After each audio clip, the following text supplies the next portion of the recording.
Alright, so this next video is going to focus on titrations. I'm not going to focus so much on the calculations associated with the titrations, other than I do want you to know which substances are present in your mixture based on what you have available.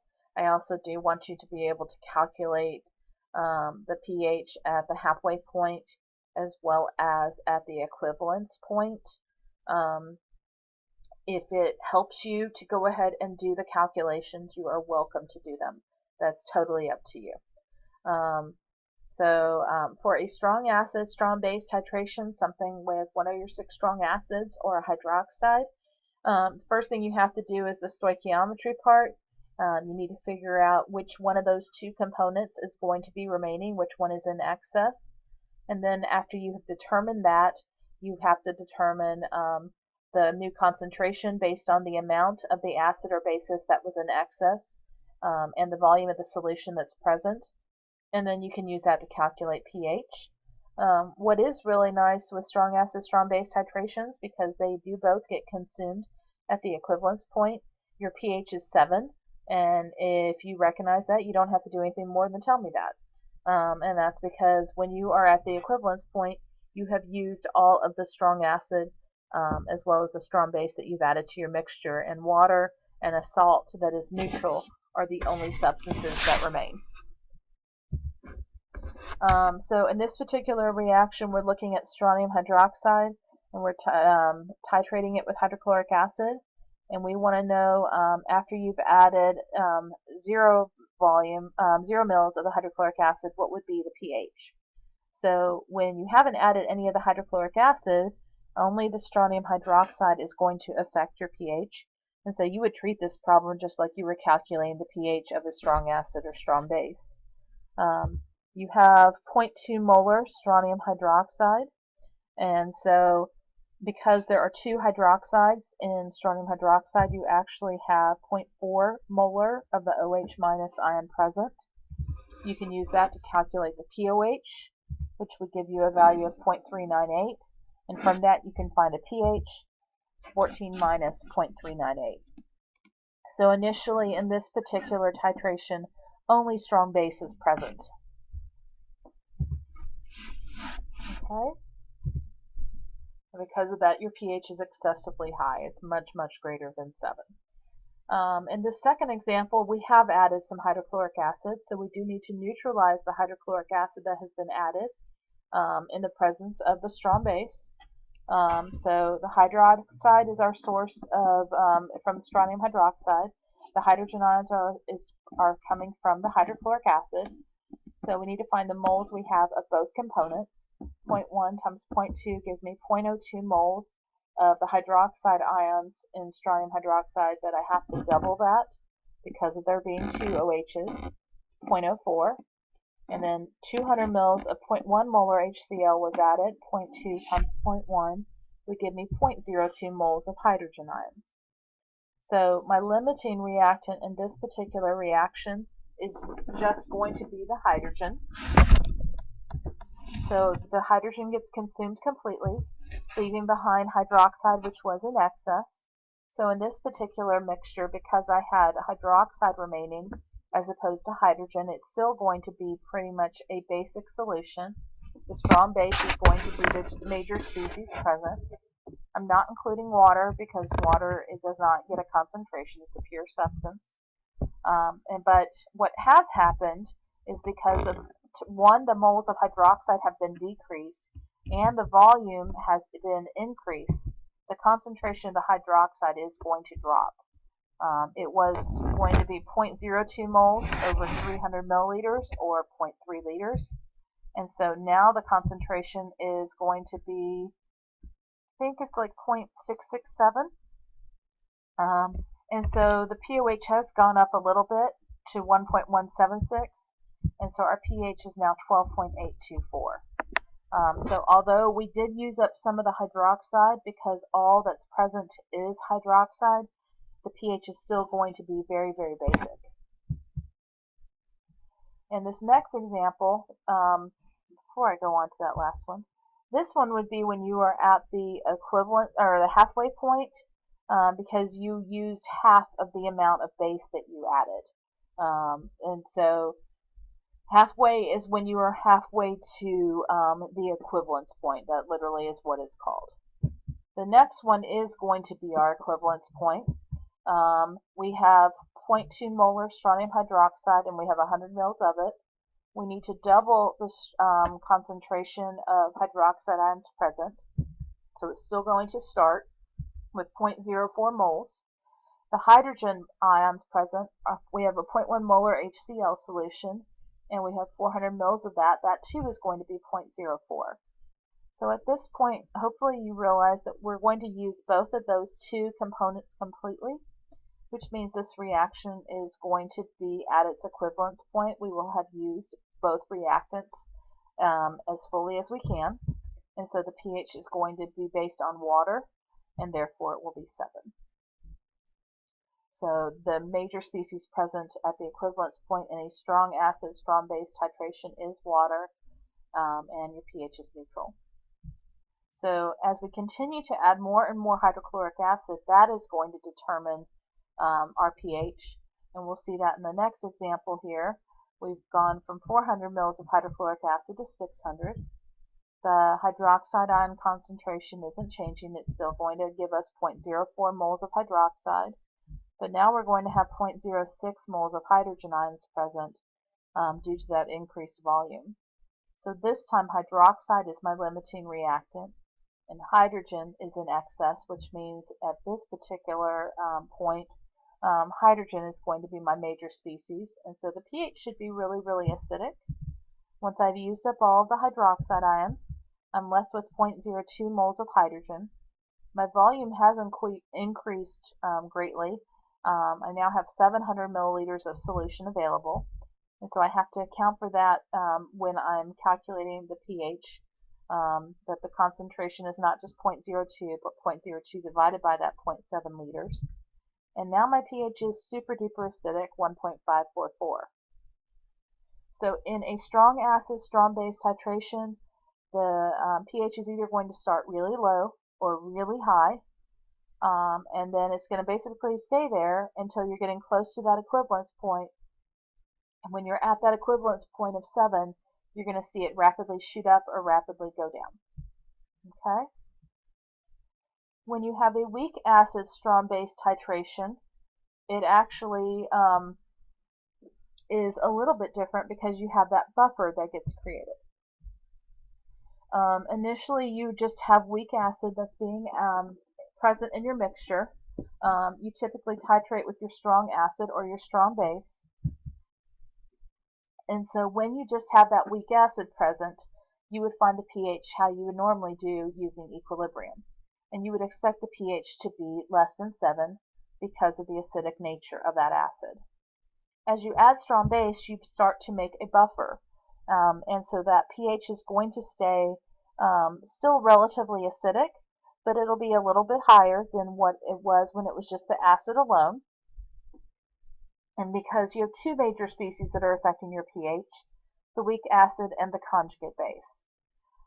So we can find the pH of a buffer using our Henderson-Hasselbalch equation, but we do first have to take care of neutralizing the strong base with stoichiometry. Once we reach the equivalence point, we only have conjugate base present because we will have used all of the original weak acid and we will have consumed all of the strong base that has been added. So as opposed to finding the pH using our Ka when we did it with the weak acid, this time we're going to find the pH using the Kb for the conjugate base. So we would expect the pH of this particular titration at the equivalence point to be greater than 7, since only base is present. After the equivalence point, we have two bases in our mixture. We have a strong base and we have a weak base. The strong base dominates, so once we find its new concentration, we can use it to find pOH, and then use that to find pH. Okay, so here we have 100 mils of 0.1 molar hypochlorous acid. It's titrated with 0.1 molar LiOH. We want to calculate the pH after the following volumes of LiOH have been added. In the first one, we're not adding any LiOH, so all we have present is the weak acid. And the weak acid, again, because that's all that we have present, we would expect the pH to be less than 7. It's not going to be as low as it was with the strong acid, but it is still going to be relatively acidic. So we would calculate this, if you choose to do so, using your Ka value for hypochlorous acid. Okay, and what I'm showing up here is what we will do when we neutralize the hydroxide. We don't have any hydroxide to neutralize yet, so we're not going to worry about these first two equations. We're going to go straight to just the weak acid, since that's all that's present. The Ka expression for that would be the ClO minus and the H3O plus over HClO. All we have is the HClO. We don't have any of the chloride, hypochlorite ion or the hydrogen ions. So hypochlorous acid is going to go down. The other two are going to go up. And so at equilibrium, those would be the relative amounts we have of all the species in our mixture. So that Ka value, 3.5 times 10 to the negative 8th, would equal x squared over 0.1. I can solve for x, which would give me 5.92 times 10 to the negative 5th. And that is my source of hydrogen ions, so that can be used to find pH, which would give me a value of 4.228. Now again, I do not expect you to do all of those calculations on your homework, but I do want you to be able to recognize if you're given a mixture and you're adding strong base or strong acid to it, what are the major species present? How would you go about to calculate it? Like, do you use equilibrium, or do you use stoic and then equilibrium? And where will the pH fall? And so you should be able to tell me, given that all you had was weak acid, that that's going to be your major species and that the pH would be less than 7. When you start to add the base to your mixture, you have to account for the fact that the strong base needs to be neutralized. Anytime you have something strong in the form of hydroxide or in the form of one of your 6 strong acids, you need to use up as much of that as you possibly can. And so when you add hypochlorous acid to lithium hydroxide, it makes water and a salt, lithium hypochlorite. The lithium ion is an alkali metal. It is soluble. So when I take that reaction and make it a net ionic, I can't split up the weak acid, but I can take away the lithium ion to leave the weak acid in the presence of strong hydroxide ions, making hypochlorite ions and water. I need to figure out how many moles I have of those two species. So if I take 0.1 times 0.1, that gives me 0.01 moles of the hypochlorous acid. And if I take 0.0250 liters times 0.1 molar LiOH, I get 0.0025 moles of the hydroxide ions. I don't have any of the hypochlorite ion at this point, so my limiting reactant is the one that I have a smaller quantity of, the hydroxide. So that's what decreases the reactant side of this equation, and that's what is going to increase the product side.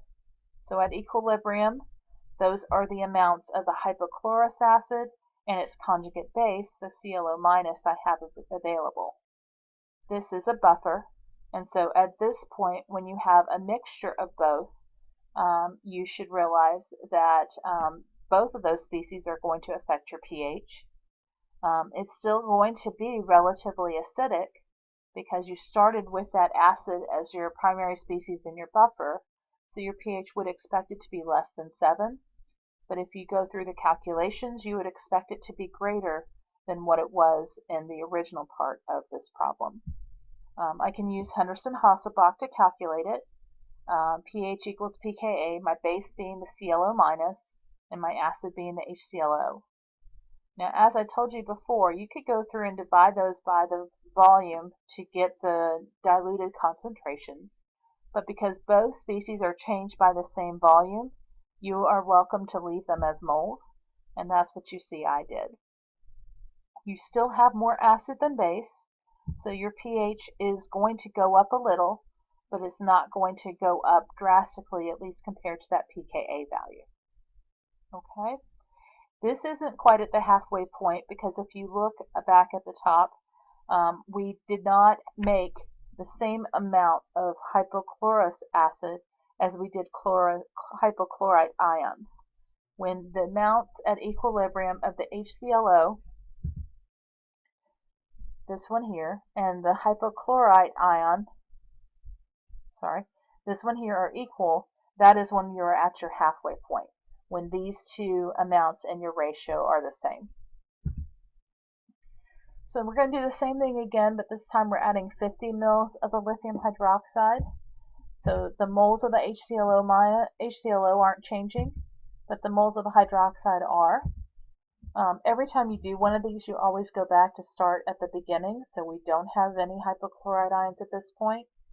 But hopefully you see that the hydroxide is roughly half of the hypochlorous acid, and so once we use all of that hydroxide ion that's available, we do have roughly the same amounts of our acid and conjugate base.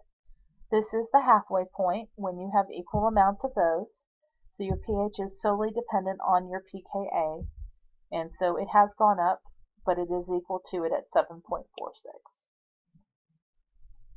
Okay. Our next one, we're adding 100 mils of the 0.1 molar LiOH, and when we do the moles of both of those, we see that they are the same.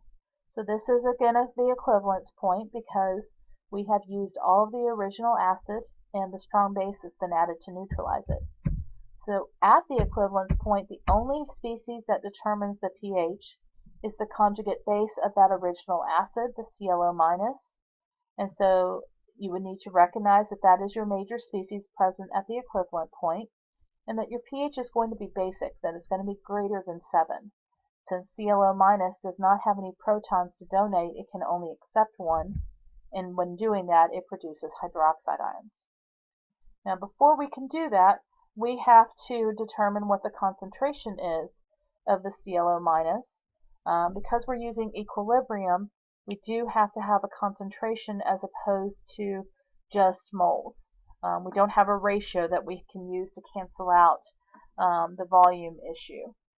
So we do need to combine the two volumes of the acid and base together, 200 mils, and use that to get our new concentration of ClO- by taking 0.01 moles and dividing it by 0.2 liters.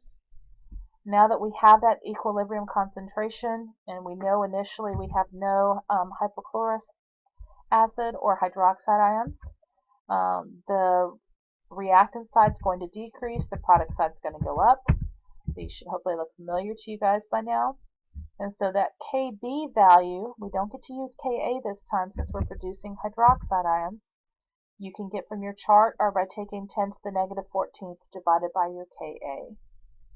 So that 2.9 times 10 to the negative 7th is going to equal the two x's, the HClO concentration and the hydroxide concentration, over the ClO-, 0.05. And so when I solve for x this time, I'm getting the hydroxide concentration. I can use that to get my POH, and from there I can get my pH. And I do see that the pH is very basic because it was only the ClO- was available.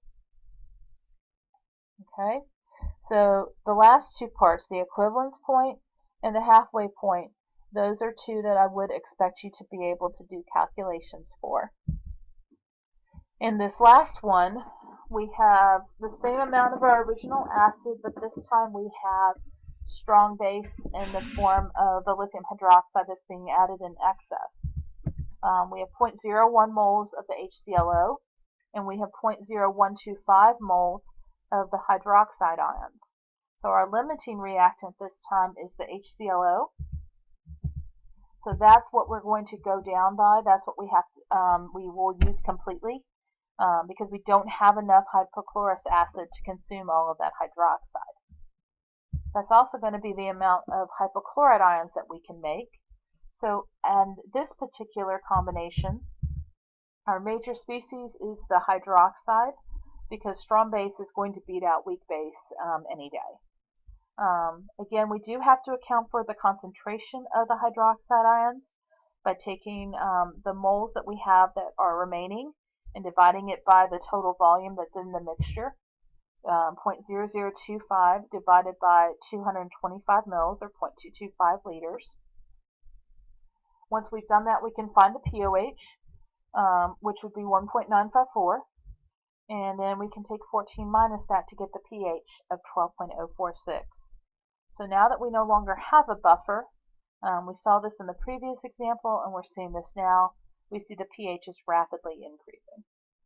Okay, I've got two more of these to do, but I'm going to break this video up a little bit because otherwise it's going to be kind of long. So this is going to be part one of it, and then I'll do one with a weak base and a strong acid, and I think I've got some examples with indicators.